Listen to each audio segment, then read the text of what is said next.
Hey everyone, it's Jason. Welcome to another Zombicide unboxing. Mostly. So this is for the Iron Maiden packs. As you can see, I got 3 of them here. Each one has a bunch of different miniatures in there. Um, so each of the 2 boxes, pack 1 and pack 2, each have 6 different um, 6 different miniatures in there. From various different, basically the cover artworks of Iron Maiden. Now, right up front, I'll say I'm sure I've heard Iron Maiden before, but I'm not like some diehard fan. I love Zombicide. I have a bunch of the other CMON games as well, and these guys just look really awesome. So I'm like, that's what drew me to this. So I might not know all the references. I might not be as surprised or awesome by some of the artwork and all that. I mean, I love the artwork. I mean, I don't know the band, I don't know the music and the album. So yeah, so pack 1 and 2 each, you're gonna have 6 miniatures each with a bunch of different cards in them. I say it's kind of Zombicide because they have stuff. Almost every single character has miniature has a card for Zombicide second edition, so you can use it in them. Then they kind of split up from there. There will be some that'll have cards, so you can use them in Black Plague. Some that can use them in Zombicide Invader. Some that can be used in Zombicide Undead or Alive, which is the Western one. So it's kind of whatever theme they sort of fit in there. And then some of them also have cards for Ankh, Gods of Egypt, Cthulhu, Death May Die, Massive Darkness 2, and possibly Rising Sun. 4 other games by CMON Games, who make Zombicide. So it's kind of neat because they, rather than releasing a bunch of different versions, they just made these so you can buy, hey, you're getting these for Zombicide. Great, you own these other games? Awesome, you can use them in all of them. Now, we'll go through each box. This is going to be a 3-part video. We're going to do box 1, box 2, and then we'll do box 3. And then so we'll be jumping between all the different sets in each one. So if I look at, the Mummy, we'll go through all of his cards and stuff in that. I'll probably do those, show off all the miniatures first. Then I will go through all the cards so I don't have to keep trying to go back and forth between miniatures and all that. So that was box 1 and 2, and then box 3 has 2 bigger miniatures in it by themselves. But in video 3, we will also be going over the original Eddie, which is a pre-order exclusive, which is only good for Zombicide 2nd edition. But we'll go over his pack in the 3rd video as well, because he's such a limited release. Alright, so without further ado, we will hop into the first box. Alright, let's hop into Iron Maiden pack number 2. So let's flip to the back here. We'll see who we're all getting. In like part 1, we will go through all the miniatures first. We'll show all them off. Then we'll go through each set of cards based on the sets. We go like Zombicide 2nd edition, then all the Black Plague, then so on and so forth. So we're going to get Asylum Eddie, or Asylum Eddie from Peace of Mind.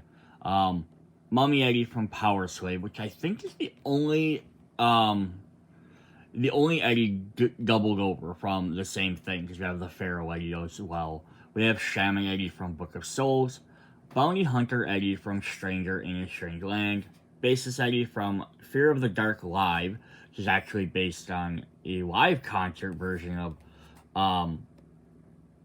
one of their members, as opposed to like an album cover. And then Killer Eddie from the Killers, which actually is the least amount of stuff with him. He just says a 2nd edition.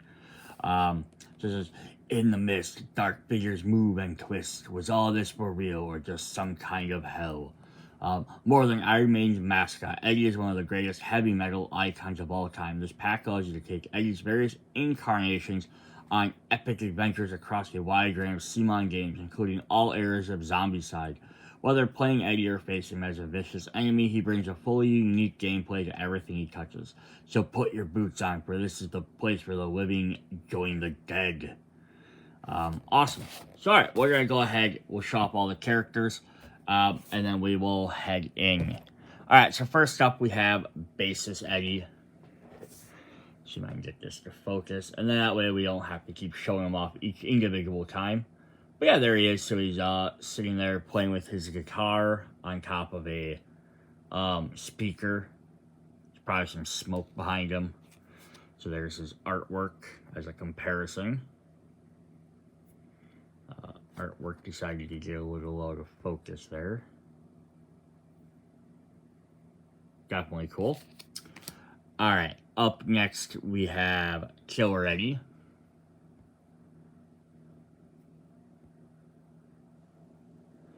Probably the most, I don't want to say generic, I guess, but he is kind of just looks like a guy just standing there.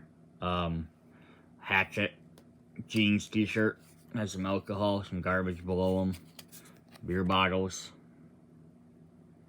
So there's that. I love the picture though, where it shows like some hands crawling up, pulling on him. That would have been kind of neat if you had some like other zombie hanging off of him. That is Killer Eddie. Then we're gonna look at Asylum Eddie. It's all tied up in a straight jacket. Oh, and we dropped him. He's got the padded floors. I love that they did stuff with the bases. That definitely makes these guys extra cool. The detailing, all the straight jackets. So there's his. Yeah, it's also neat there, you know, taking the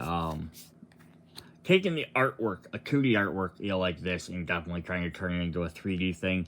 Like, I obviously they do that for all of the CMON games. They take artwork of the characters and they try and make them into 3D models. But those can all be interpretations because they're brand new characters. But when you're taking established artwork like this, it's iconic. And changing in there. So this is Bounty Hunter Eddie.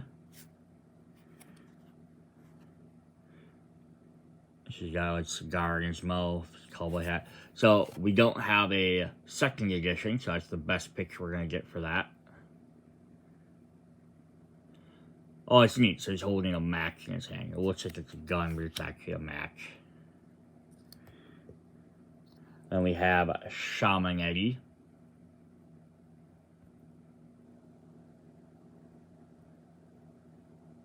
Definitely looks cool. There's bones on the ground. He's holding it hard. He's got a big giant gaping hole in his chest.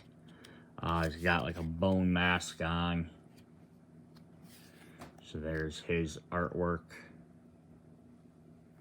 If I flip it over that a little bit closer up picture. Definitely cool.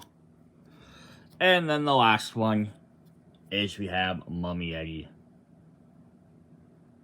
Breaking through the wall. Like they could just had him just standing there, but yeah, adding an extra 3D element to it is really cool. So of course there he is, showing him breaking through that wall. I wonder how if someone would paint those like electrical shocks in his eyes or not. That would be really interesting. Alright, so those are the 6 different zombies we have. Then we will show off the cards. So again, we're going to go through everyone that's part of 2nd edition first. And then we will go through all the different corresponding Zombicide games. So we're going to look at the same groups together. And I'll put the little miniature up there of each guy each time, just as a reminder of who they are. So we start with Basis Eddie. If you're familiar with any other game I've done on Zombicide, I will read through all the different abilities so we know what they all do. So this is what's really cool about the Iron Maiden ones is their their blue ability is all going to be a unique ability. Might be similar to previous ones that have been out. But they're all based off either a song, an album, or a lyric from one of the Iron Maiden songs. So his is The Gallop. So if we flip this over, it will tell us what that does. The Gallop says, well in your zone. Other survivors choose +1 damage or +1 die roll for all combat actions. So it's kind of neat. So it's like a Brothers in Arms type ability that only applies to other people. But it gives them options as well. Do they want extra damage or do they want basically extra accuracy? So that's really cool. Then in yellow, his +1 action. In orange, he has Shove and Born Leader. Born Leader lets you give a action to another survivor. They can take that action, then you go back to your turn. So that's always a really fun ability to have. Shove lets you push any zombies in your zone one space away from you into an open or a non-blocked zone. I shouldn't say it has to be open. You push them in a zone with more zombies. But that's kind of neat. So I like how they also sort of reflect kind of like the character. So you can kind of see this guy being like the leader. He's up on stage. He's leading everything going off. So he's playing Gallop, which is like giving boosts to his teammates. Born Leader is giving them extra direction. Shove, basically sound wave of base. He can like blow people away. In red, he has Brothers in Arms, +1 to die roll, jump, and point blank. Brothers in Arms basically just states as long as he's in the same area as another survivor, him and any other survivor in that area gain that ability. But if he's by himself, he loses that ability. So it's really powerful. Got a +1 to die roll. But if he's not near anybody, then he loses it. Jump lets you move 2 spaces, ignoring everything in between. So I'm guessing this is supposed to represent him maybe either jumping around the stage, off the stage, like into like a mosh pit. You know, my thought something, or maybe just jumping around on stage, pump people up. But it gives him a cool movement ability. And point blank, I'm gonna look this up to make sure I remember it exactly, but I believe it lets you perform range attacks in their own zone, no matter the minimum range, and can freely eliminate chosen targets. So basically, it turns your ranged attacks to work like melee attacks. This is actually really cool because he's kind of meant to sort of be far away at the beginning, kind of sitting in the back, boosting up his team. But if at the end you give him that point blank, he can get right up into combat if he needs to. That is pretty cool. Alright, so then we are going to jump into Killer Ready. The only Killer Ready card we have. Now, there is an instruction book. I'm not going to go over this hold this up for a second. I'm not going to go over this right now. When I have to reference it for other stuff, we will. Otherwise, it's just mainly saying how survivors and abominations work for each group. Now, notice it's interesting. He does have 3 health, so he gets a little bit more health than the other, sometimes the other guys. He starts with, why are we so far? There we go. Try and move these guys down so we can see them a little bit better. He starts with Wraithchild. So let's flip this over and see what that does for us. At the end of the player phase, one other survivor standing in your zone may take 1 wound to allow you to take an extra turn. Interesting. That's actually kind of cool. So yeah, if you're hanging out with someone, they can take damage, so you can take another full turn. So if you just got some good equipment or attacks, you can definitely just wipe out a bunch of stuff. Maybe his attack is a better weapon, he's going to do more damage. Might make sense for him to take an extra damage versus somebody else. Otherwise, or maybe if the other guy played first, and then they're in the same area as him and there's still too many zombies, one guy takes a hit for the chance to him to try and wipe everything out with another full set of attacks. Cool. Then we have +1 free melee action and escalation melee. Escalation melee means as long as you keep taking melee attacks, you get 1 extra die roll. So, for example, if he's wielding an axe, it has 2 dice. The second time he does the melee attack during his turn, now we have 3 dice and then 4 dice. So that works really well as long as you can keep doing the same over and over. And then in red, +1 free combat action, Slippery, and Zombie Link. Slippery will let you move around through zombies without having to take a movement penalty. So you can either move through them, or you can walk away from them, get out of a group. So that works really well, just get away. And then Zombie Link, every time you draw an additional zombie activation card, not the rushes though, regular zombie activation, he gets a free extra turn. So it's kind of neat. So he's basically, you know, kind of like a, he wants to keep having extra turns, extra actions, do extra stuff. That is actually really cool. Imagine if you got him fully powered out with free extra combat action, free extra melee action, and his regular action. So he starts with his regular 2. So now he could potentially have 5 attacks with escalation melee. where you can just sit there, hit 5 times, and every time he does, he gets an extra die. And then if he drew a zombie card, he gets 6 action during that turn.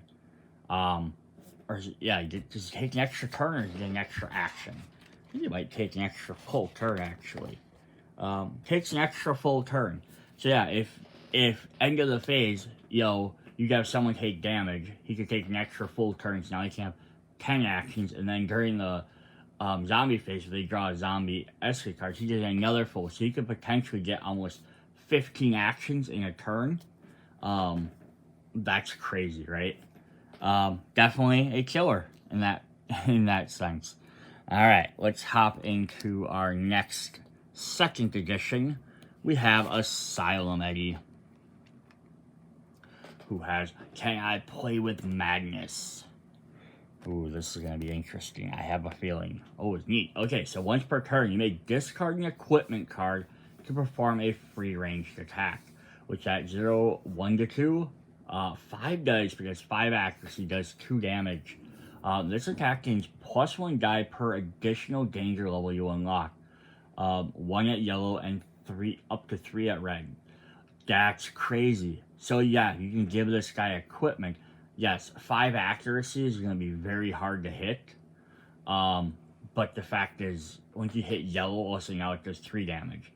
Orange, it does 4 damage, and at red, it hits 5 damage. If you get to red, he only needs to hit with 1 dice, and he can take out abominations essentially by himself. Or you can take out, a horde of guys that are doing 5 damage. You can take out a lot of guys, and that's the thing. That's just hitting one of those dice. You get super lucky and have other abilities that make his accuracy better, or give him extra dice. That could be very crazy. Yes, it costs items, but as you get later and later in the game, you can probably be like, well, I don't need 3 swords or 2 guns, That's cool.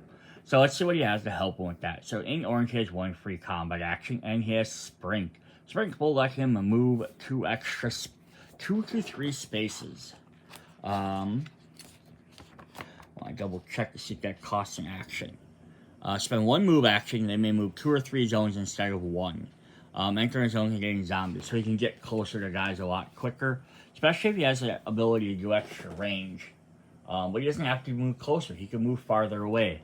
He has up to a range of 2, he can move 2 spaces away from guys. Then in red, he has Reaper Melee, Shove, and Slippery. So we've seen Shove and Slippery already.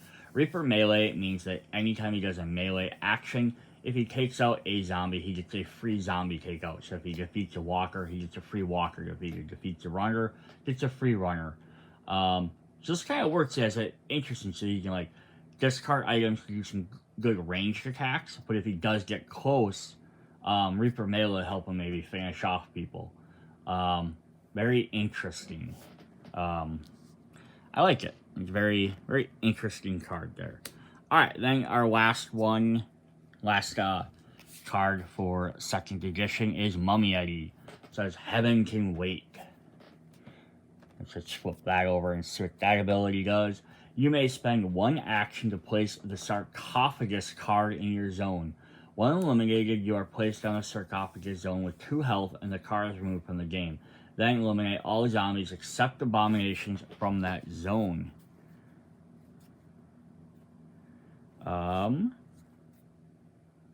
The sarcophagus card. Oh. So, the sarcophagus card here is interesting. So here's the sarcophagus card. It double sides as working for Black Plague as well, so it's kind of neat. It works for both of them. That's kind of a neat idea. So you can, some playing basically place a safe haven zone that he can make 1 free resurrection with, and then eliminate guys. So either you can get right up next to guys, know you're gonna die, like maybe on Apex where you have to worry. Drop that, boom, and then you can eliminate everybody in that zone where he gets killed. Hey, I have, there's 10 zombies here, whatever, a bunch of brutes, bunch of runners, or whatever, we're not going to be able to survive. Have him run up, spend his last action dropping that card, let him take out as many as he can, and then he dies. Boom. The only thing that'd be interesting is if he could pick it up. Because at least that way he could always, move it around somewhere else. But that's still cool. So he has an orange +1 die roll for melees and Dreadnought Walker. Dreadnought Walker, which you did see on the back, so I'll flip that over quick. Look at that. It says ignore all wounds from coming from walkers. So that makes him even harder to kill because now he can only take damage from brutes, runners, and abominations. So you're more focused on dropping that sarcophagus if you're trying to use it as an elimination tool in a place where there's runners and brutes and not worrying about walkers. In red, he has Bloodlust Melee, Lifesaver, and Zombie Link. Lifesaver will let you pull characters from one zone out to the other. So that's interesting. Instead of self-preservation, he can help other characters pull them from a zone with zombies to a zone by himself.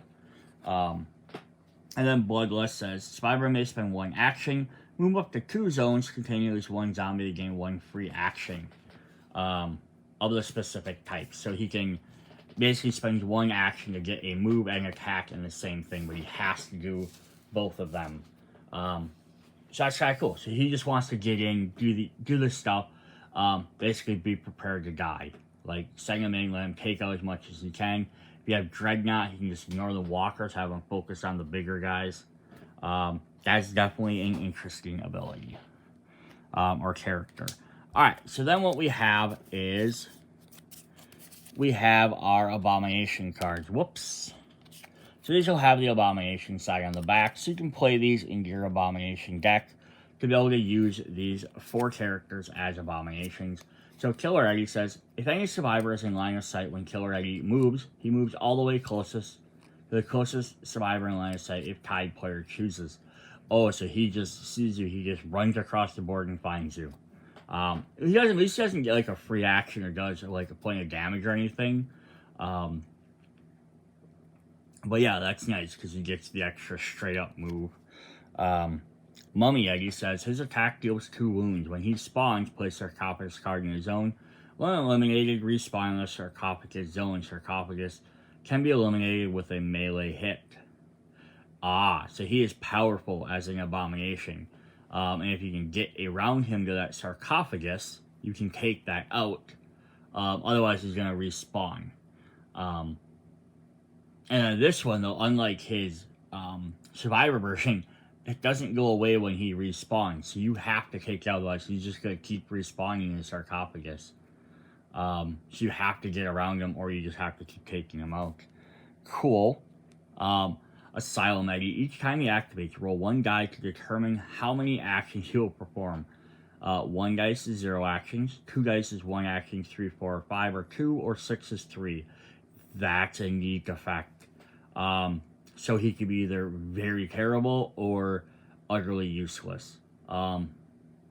That's unique. I love that. And then finally we have Basis Eddie. He has 2 actions per activation. Whenever an Abomination card is drawn, all walkers and brutes perform an extra activation. Oh, neat. So yeah, he's, as an Abomination, he's leading all the bad guys towards you. Like, hey, here you guys have, everyone gets 2 actions this turn, including him. Runners already had 2 actions. That is definitely neat. Then the last card we have for this is we have the Beast's Head. This is an epic equipment card. This goes in the deck. Play with these characters, play with any deck. But it says, whenever you roll 1 or more 6, add 1 noise token to this card. Spend 1 action and discard 3 tokens to eliminate all walkers and runners in your zone. If this card is traded, keep the tokens on it. That's actually kind of a neat card. So you just hang on to it. Then whenever you get 6s, which is always going to happen. But every time you get 3, and you have basically the ability just to immediately take out all the smaller guys. So that's kind of a neat little backup card to have. Hopefully you don't end up having to use it too many times. But that's a really neat extra item. Alright, so then we're going to head into Black Plague, the fantasy game. Fantasy Zombicide.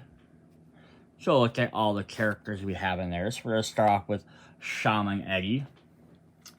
Alright, so Shaman Eddie has, so this is Black Plague, Green Horde, White Death. It'll work for any of those in that series. A little bit different from modern Zombicide is they do have a spot up here where they can hold an extra body armor or weapon. So he can hold a dagger. He has in blue, he has Death or Glory. So let's flip that over, see what that does. You can use this skill once during each of your turns for free. Choose another survivor in your zone to suffer 1 wound. You perform 1 free action, then the other survivor and may immediately perform 1 free action. Ooh, that's kind of neat. Yeah, so you can basically wound someone else, you both get 1 free action. Which could be very helpful. Again, kind of like we had, Kill already had a very similar ability to that. This is, I can see that being very helpful. You know, hey, we really just need to take these guys out.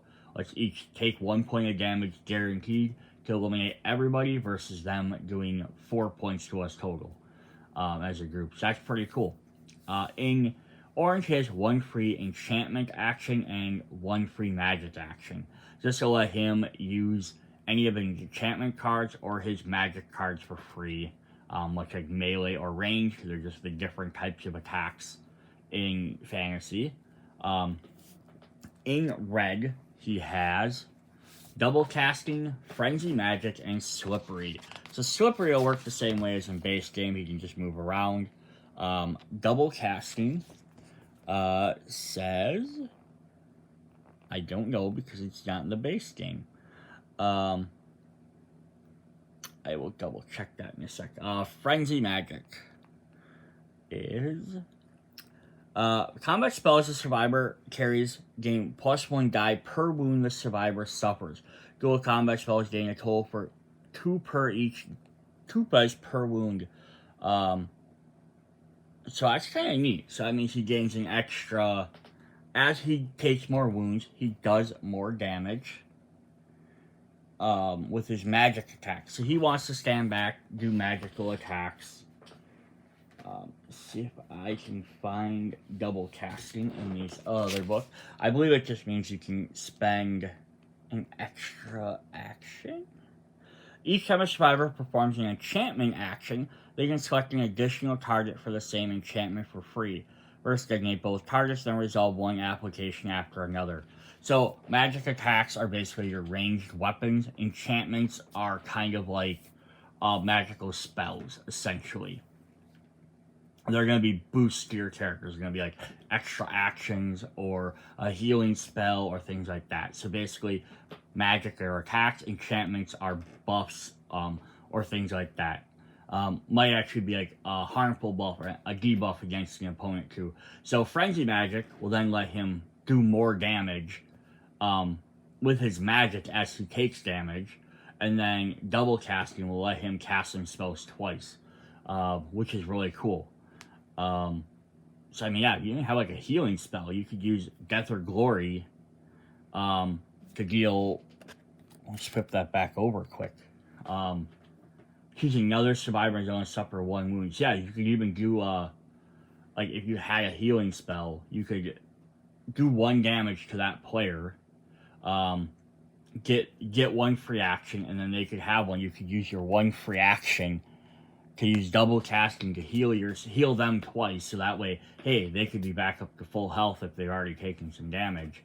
Or you could double cast it, heal yourself, heal them, or heal 2 other people with it. Then they would still have a free action. So it's kind of an interesting way to be able to do that. Neat. So that's definitely a cool character. Alright, let's take a look at the other one for this one. Is we have Mummy Eddie, who also goes to Black Plague. He may hold a lightning ball instead. So he has Heaven Can't Wait again, which is probably going to play very similar to his other one. You may spend 1 action to place a sarcophagus in your zone. When you eliminated, you are placed on a sarcophagus zone with 2 health and removed from the game. Then eliminate all zombies except for abominations from that zone. So yeah, that will use the Black Plague version of the sarcophagus, which has like the tattered scroll, as opposed to like the hazard symbol. So that's definitely cool. So it works the same way. I'm going to guess lots of his abilities will probably be the same. +1 die to melee, Ironclad Walker. So So that's the same as Dreadnought from the other game. You just can't be hurt by walkers. Bloodlust, Melee, Lifesaver, and Zombie Link. Yeah, so if we look at his second edition cards, the exact same stuff. I think they try and keep that most of the time that way, just so that they change stuff a little bit where they have to, where the game rules change, but otherwise they try and keep them the same. Alright, so that is what we have for those guys. But then we do, of course, have Abomination versions. Now, we're going to have Abomination and Necromancers. And we're going to have the two different ways. We're going to have the old way and the new way. So the new way is White Death, which plays like 2nd edition. You'll have a card in your deck. You'll say, summon Abomination or summon Necromancer. You go to your deck of cards. You pull out one from this pile. So you'll have one for each of them. And we'll look at their effects in a minute. Or you can still play with the old version, where you just shuffle these into the deck and then you might draw them. So we'll have Shaman Eddie, who has card number 385, 86, 87, 88, 89, 90, and then Mummy, who has 91, 92, 93, 94, and then we'll have Beast Head. And they'll have the yellow backs. So it's cool that they made, even with White Death coming out with brand new rules, they made these work for both versions. So if you didn't own White Death yet, or you don't own it by the time you pick this up or whatever, you can still play at the old rules. So if we look at Shaman Eddie as a Necromancer, so he'll just have his normal Necromancer abilities. So at the start of the zombie phase, remove all other non-zombie abomination zombies in his zone. His activation gains a number of actions equal to the number of zombies removed. So yeah, it's just kind of cool. So he basically sacrifices everybody else and he's going to gain a bunch of extra activations. So if he's sitting around a group of guys, he's going to all of a sudden be massive attacking. And then the Abomination Mummy just does nothing in the blue, and then he is summoned in red, orange, and yellow. And they don't have any other special effects that way.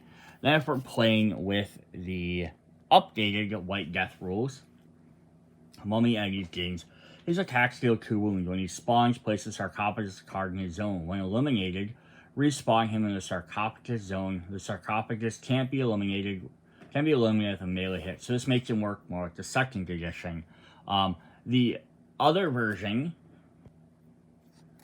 the Black Plague, regular Black Plague, doesn't have the sarcophagus because he has 6 summon cards. So he's going to keep. So if he dies, you could have 5 other chances to keep resummoning him. Whereas this one, once his card pops up, basically, if you defeat him, it gets discarded. You don't resummon him normally.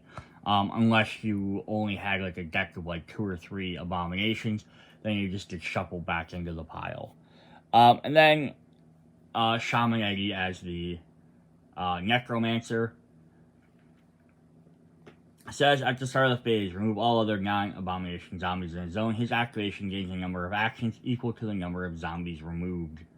So it works the same way as the other one. You just have 1 card there. Definitely cool. And then the last thing is we do have an item here, is we have another Beast's Head. This is going to work just like the other one. Whenever you roll 1 or more 6, adding another token to this card, spend 1 action to discard 3 tokens to eliminate all walkers and runners in your zone. If this card is traded, keep the tokens on it. So you just get an extra Beast's Head for this version of the game, which is really cool. It's also nice that they made like specific versions that match the aesthetics of these games. They could have just had some weird Zombicide back or Iron Maiden picture on the back. And just be like, well, whatever, just deal with it. Sweep your cards, put something black on the back. Games have done that before. It's kind of frustrating. Alright, so up next we're going to look at Zombicide Invader. This is the space one. So we're going to go back to Basis Eddie. I don't know why Basis Eddie's in space, but he decided to go there. He's treated as a civilian. He has the Gallop again. Which in this one should do the same thing. Well, in your zone, other survivors choose +1 damage or +1 dice roll for all combat actions. So he gains extra stuff there. Born Leader and Shove, which we went over before. Brothers in Arms, +1 guided combat roll. Point Blank, and 0G Run. So 0G Run works a little bit differently in this game than some of the others. Survivor can use this skill once during each of their turns. Survivor spends one action. They move 2 zones, ignoring everything in intervening zones, except airlocks, walls, and closed doors. So it works very much like some of the other abilities do. So the original basis Eddie here has all the same stuff, except he has jump instead, which lets him do essentially the same thing. Move 2 zones, ignoring everything. But 0G Run also says movement-related skills are ignored, but movement penalties, such as having Xeno, still apply. So it's just the space version of jump. Definitely cool. So we got his version there. Up next, we will have... First time we get to see him in action is we're going to have Bounty Hunter Eddie. Right there, the cyborg cowboy, I guess. Which makes sense in this game. He has the Mercenary. We flip that over. It says, before the game starts, choose a Xenotype. You gain double XP and +1 die when performing combat actions against that specific Xenotype. If you're not familiar, in Invaders, zombies are called Xenos because they're technically aliens, not humans that are being resurrected. But that's kind of neat. So basically just to pick a type, so if like they still have the Walker, Runner, Brute, Abomination thing, but you can basically pick what type you think you're going to have to worry about. And then now he can, get extra damage towards them, gain extra XP. The downside about extra XP is you have to worry that if you level up too quick, like let's say you pick walkers and you just run out and start eliminating walkers, he's going to get up into yellow and orange a lot quicker. But if everyone else is falling behind, then he has better abilities and everyone else has to keep, trying to make up for it. So keep that in mind. In orange, he has Dual Expert and Concentrated Attack Expert. So these are definitely fun abilities. Dual Expert. Survivor has a free combat action as long as they have dual weapons equipped. This action may only use with dual weapons equipped. So yeah, give him extra things. He gets an extra free action. And then Concentrated Attack Expert. Whenever the Survivor makes a concentrated attack with 2 dice or more, the base damage for the value gets +1. There is no friendly fire. So Concentrated Attack is a special thing for this game. Which is... trying to see if I can find the exact description of it. So basically how the Invader works for this is you can opt to... Why can I just not find this in here? Actions. Step 1, attack. Concentrated attack. What? There is a space in here specifically for concentrated attacks, and I just can't find it. So what you can do is you can opt to roll all your dice to do extra damage. You can do extra damage with your attacks versus...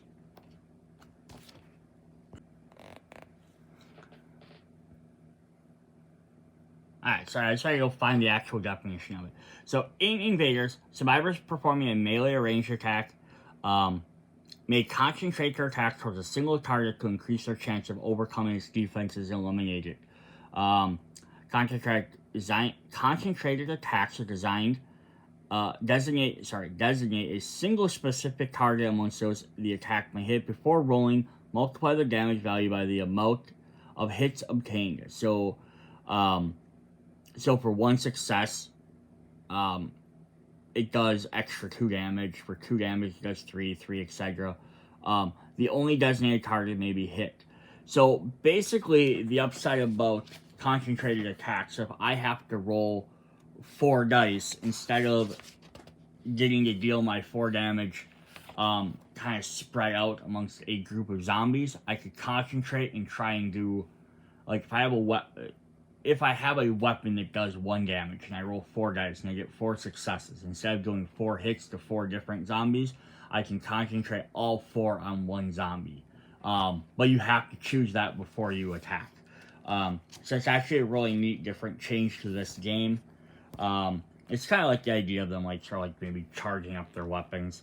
But yeah, so this one says whenever a concentrate attack with 2 or more dice gets +1 additional and there's no friendly fire. So he doesn't have to worry about shooting his teammates with that, which is very helpful. And he can, if he misses, and then plus he gets an extra die. So it's a really cool ability. And then he has +1 free combat action. Xenos Link and Ironclad Hunter. Xenos Link is the same as Zombie Link. Every time there's an extra activation card drawn, he gets an extra free turn before they activate. And then Ironclad Ironclad Hunter lets him avoid damage from any of the Hunter types. Ignores all damage from Xenos having an indicated name. So yeah, they still have the, like I said earlier, so they have the Walker, Runner types. They just changed the name of them in here. So instead of a Walker, they're called Workers. Instead of Brutes, they're called Tanks. And instead of Runners, they're called Hunters.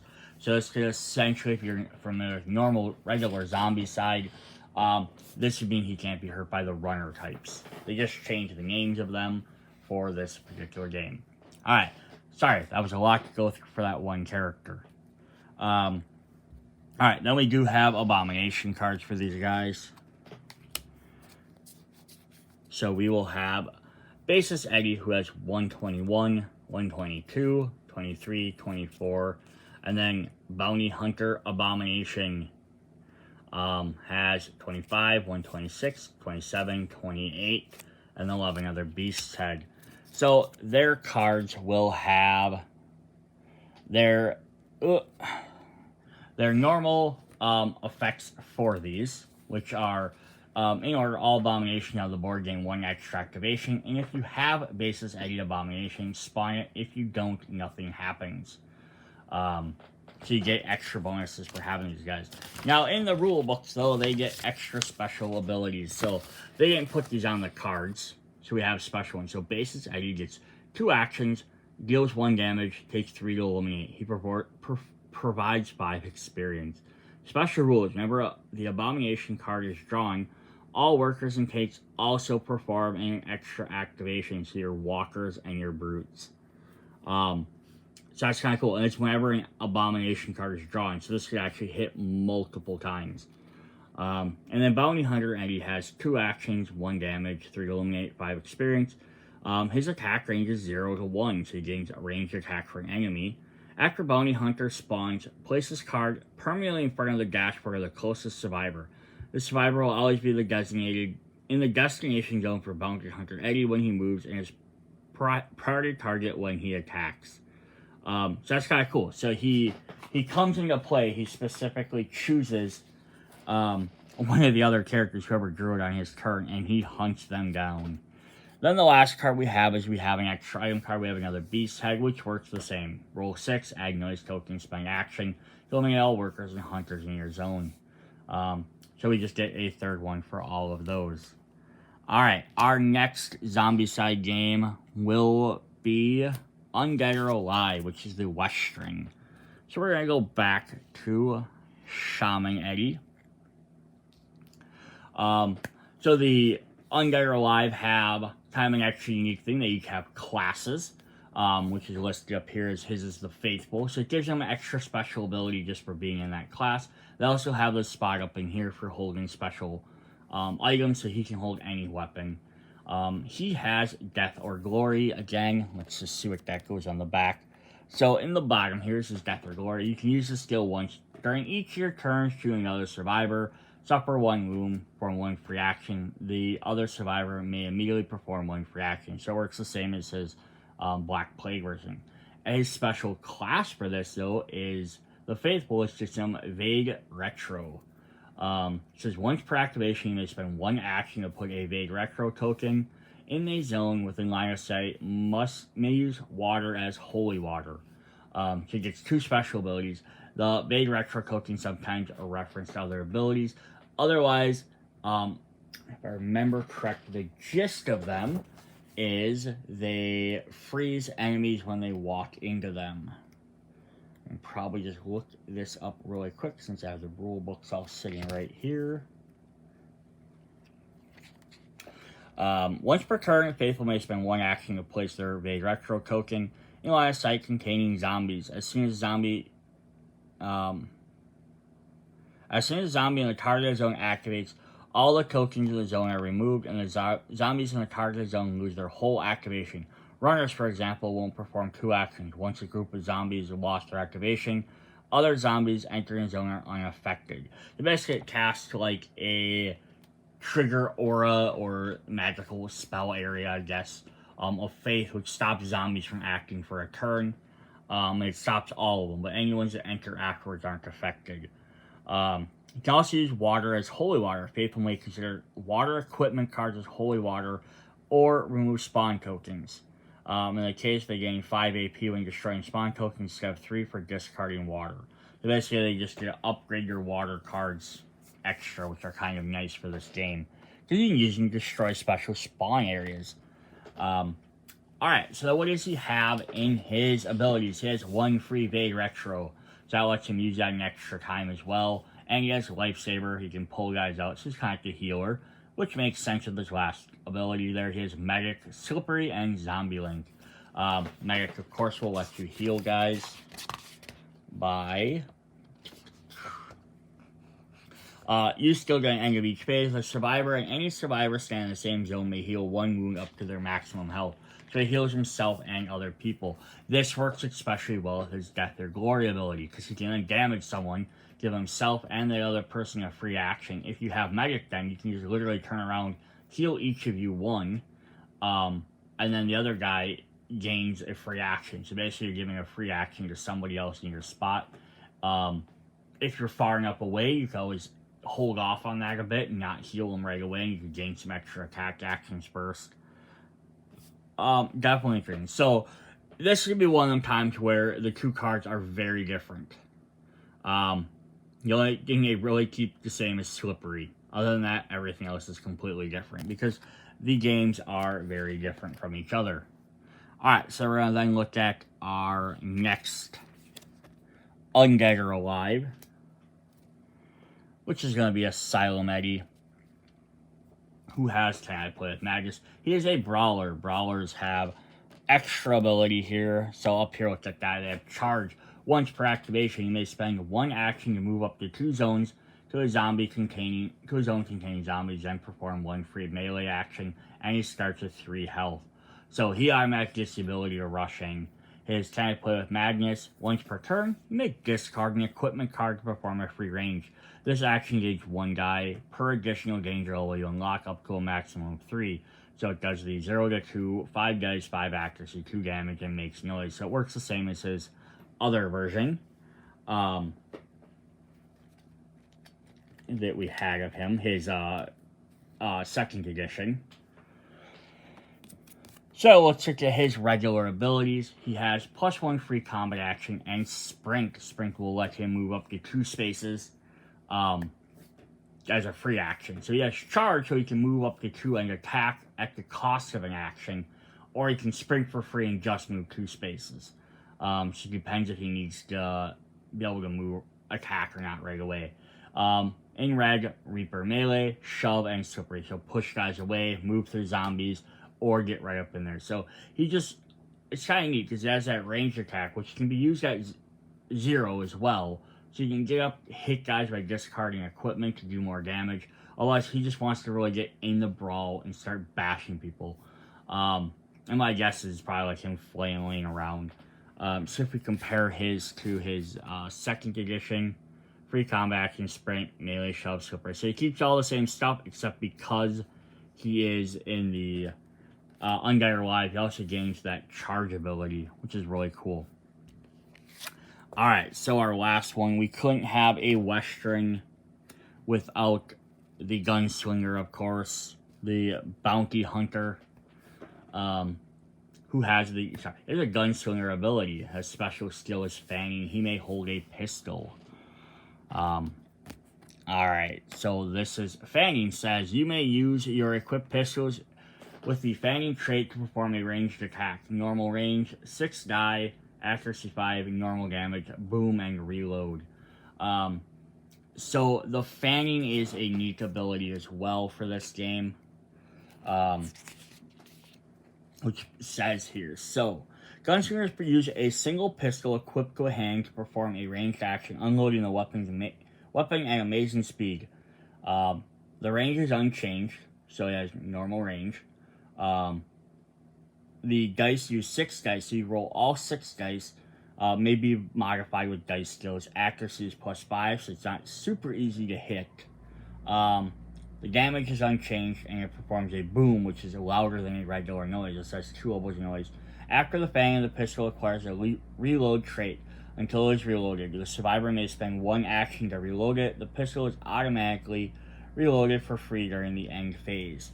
So what that essentially means is if you had a gun that normally you would roll, let's say, 2 dice and you had 3 accuracy, and it does 1 damage or whatever, this is saying, you can target. You're only getting 2 shots out of it, essentially. Each dice a bullet. You get 2 shots out of it. This basically lets you just unload your entire six barrels of your pistol, because old Western times, you had the 6 shooters. But it has higher miss rate with the 5 accuracy. And it makes a lot more noise, and you can't use that pistol again unless you spend an action. But it's a good, hey, I have a lot of guys to take out. Me rolling 6 dice, I have maybe a better chance of hitting 4 or 5 versus only rolling 2 dice, where the most you can ever do is get 2, right? So it's kind of a neat idea. Then his mercenary ability. Before the start of the game, choose a zombie type. You're getting double AP and +1 die when performing combat actions against the specific zombie type. It's the same as his Black Plague version. Alright, the rest of his attacks. 1 free fanning attack. So you just use that. Or Duel Expert, which lets him get to do, use his guns in both hands. See if it changed from this game to the other one. Free combat action as long as you have dual weapons equipped. So yeah, it's kind of neat. So if he only has 1 pistol, he can use the fanning action. If he wants to use Duel Expert, he has 2 of the same ones. He gains extra actions. +1 free combat action, Ironclad Runner, and Zombie Link. So he's gonna get, he can ignore the fast guys, doesn't care about them. And then Zombie Link will gain the extra action. So it's really cool there, because if you have him maxed out, he'll have his regular 2 actions, plus an action in yellow, so he gets 3. He could have 1 free fanning action, so a 4th action. Duel Expert, so I could give him an extra combat action because dual pistol, so 5. He could have a 6th one with combat action, so he could have 7. And then if he rolls a Zombie Link, he gets another full turn. So that's pretty crazy, right? And then also the fact is, because he has this pistol slot, he can hold a pistol on his body and then still hold 2 dual wields. So he can actually fang with 1 pistol and then dual wield 2 other pistols. So it's not like if he does the fanging, he's out, able to use his Duel Expert as well. So it's actually pretty cool. His abilities stay pretty much the same. Duel Expert, Combat, Ironclad, Xenolink. Just his concentrated attack becomes the fanging. So it's kind of almost the opposite. So like in the Western one, he can shoot out and hit a lot of guys. In the Space one, he can single target 1 specific person. It's kind of interesting how they did that. Alright, then we have some Abomination cards for these guys, which will have the Abomination on the back. So, Bounty Hunter Abomination says, has 2 actions per activation, has a range of 0 to 1. When he spawns, assign this card to the closest survivor. That survivor is always his target when moving and attacking. So yeah, he just singles out 1 guy. He's gonna be basically, I think, the same as the other one. Shaman ID at the start of the zombie phase, move all zombies in his zone, not abominations. His activation gains a number of actions equal to the number of zombies removed. And then Asylum ID, each time he activates, roll 1 die to determine how many 1, 2, or 3 actions, depending on dice roll. And then we are going to get the Bounty Weapon, gain 6 AP in a single turn to unlock the Beast's Head, which works the same as the other 3. Every time I roll a 6, put a marker on the card, spend 1 action, discard 3. eliminate all walkers and runners. Don't keep this base traded. So we get basically a copy of that for each different one, which is really neat. So you get one for each different game, which is a really neat thing. Alright, so that's all we have for the Zombicide games. Now we're going to look at some of the other games. So that means so far, we, Bounty Hunter Eddie here, Asylum Eddie and Killer Eddie no longer have cards. We're going to look at Massive Darkness 2 first. So we'll take a look at that with our bassist Eddie. So he gains a hero card, so we actually get to play as him as another character in the game, which is always fun. Honestly, I would have loved to have every single one of these characters available in this game as well as a playable character. That would have been fantastic. I just love having more guys available, but I get it. So he's a Bard class, which is interesting here because the Bard and the Shaman, who's the other character, Shaman Eddie, are an expansion pack. So if you own Massive Darkness, great, but you also have to own the expansion to be able to use these guys properly because they have specific cards and abilities to use. You can't just mix them into the base game as they won't be able to use their effects. So he has an 5 mana, 4 health, and action. If all your active notes are the same, deal 1 wound to any hero and 2 to any tile, any main tile. So the Bard's just a brief description, get a little musical board. You can move music notes around on the board, and depending on where they are, lets you perform different types of attacks or abilities that you have unlocked. So then his has if you have them all in the same row. So basically if you have them all like in the A column, deals 1 damage to any hero and 2 damage to any enemies in your tile. So you can just do some extra damage. And then they have shadow zones on the board. If you're in these shadow zones and you roll the shadow dice, you get to use these extra abilities. It says move any number of note tokens. So while he's in the dark, he gets to basically freely set up his next turn by moving all his notes rather than having to move them one at a time. So that's definitely cool for him. Alright, then we are going to have Shaman Eddie. Alright, so he has 2 mana and 4 health, so there's a little bit less mana to use. But he has defense. Take 1 wound to increase 1 element for each claw roll. So the claws are the bad guys rolling the die against you. But Shamans have an elemental board, so they move up on the track as you perform certain things.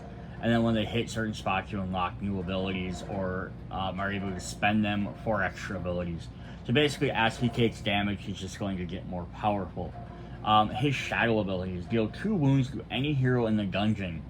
Spend up to 4 elements. For each element spent this way, deal 1 wound to one enemy in your tile. So yeah, he's basically hurting his teammates to do extra damage, but now you can do up to 4 extra damage to anybody else. Now, 2 wounds is more than the 1 that the Zombicide ones do, but that's also because you have generally more health and more ways to heal in this game than in Zombicide. I think even some of his Shaman abilities might have the ability to heal as well. But that's definitely a neat idea, is that like you're desperate, sacrifice somebody else across the board who can maybe afford to take the hit to just take out that enemy you need to take out. I'm gonna double check the book to make sure there's no special rules in there. Nope. Nope. Alright, so then the next one we're going to look at is Ankh. So here we have Ankh, Gods of Egypt. We are going to get a Guardian card for the Mummy. I do not have this game, so I can't say exactly how well this works or how good of a card it is. I can't really speak to it too much. But Mummy Eddie says players may agree to include Mummy Eddie in any game in addition to the regular Guardians. Place them in the general supply. Alright, we're gonna have to move this back a bit. Alright. Mummy Eddie has Strength 2. Starts the game at the first conflict. At the start of the first conflict, player who triggered it gains control and summons him into any non-water space. If a player eliminates him, they immediately gain control and resummon him where he was. Interesting. So there are a lot of notes for this. So I just basically explained all that. If Mummy Eddie is eliminated, he's given to the player who eliminated him, who immediately resummons him out of space to defeated notes. If Mummy Eddie is eliminated during battle resolution, the player who won the battle is the player who eliminated him. If Mummy Eddie is eliminated during the Plague of Locust card resolution, the player who sacrificed the single most followers is the player who eliminated him. In case of a tie, the player who played the card is the player who eliminated him. If he is killed off by an effect, the owner of the effect has eliminated him. Although he stays in the same spot, Mummy Eddie is considered killed and summoned for game effects. So basically, remove him from the board, bring him back in. The People's Revolt extra scenario. If Mummy Eddie is eliminated during a battle resolution, the less devotion of the region is the player who eliminated him.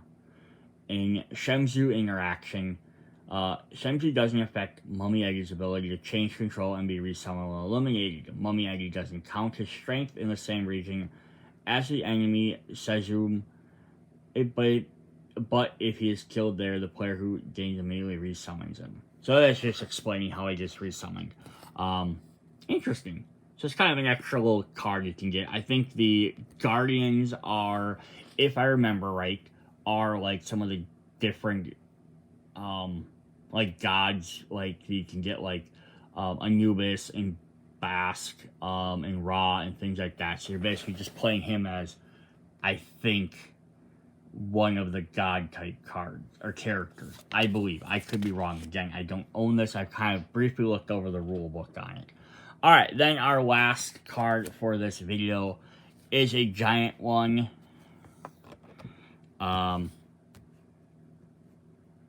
It is for Cthulhu Death May Die. So there's our picture there. It is Investigator Eddie. So this actually lets you play as him as an extra investigator. Oops. We'll hold that up in just a sec.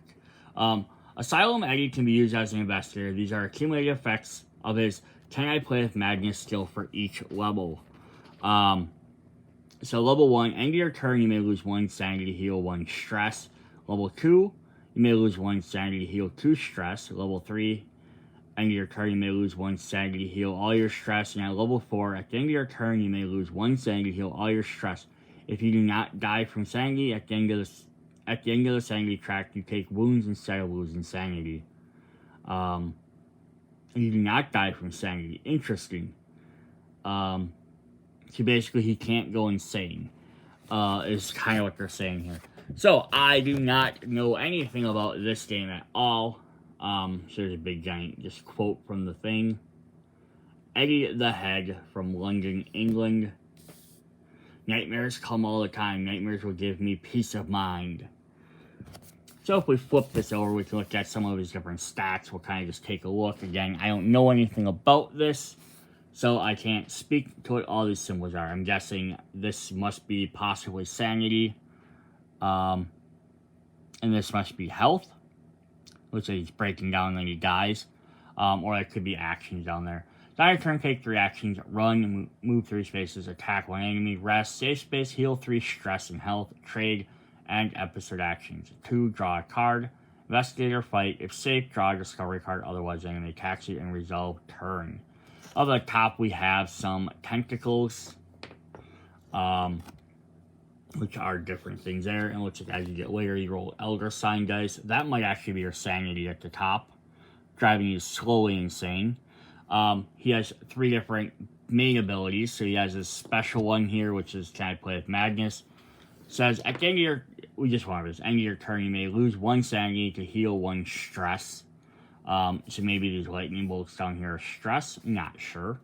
But basically, as he goes along, as you level up this ability, he can heal more stress by losing sanity. And if you get all the way to the end, though, you cannot die from sanity. So basically, keep forcing it, and then you can basically keep your wounds healed. Then he also has some other abilities here, which we will read over. Brawling. Gain 1 Elder Sign die when attacking a target in your space. When you attack, you may target any number of figures in your space. Split wounds as you like. You have 2 free rerolls when attacking a target in your space. And when you attack figures in your space, deal full wounds to each target.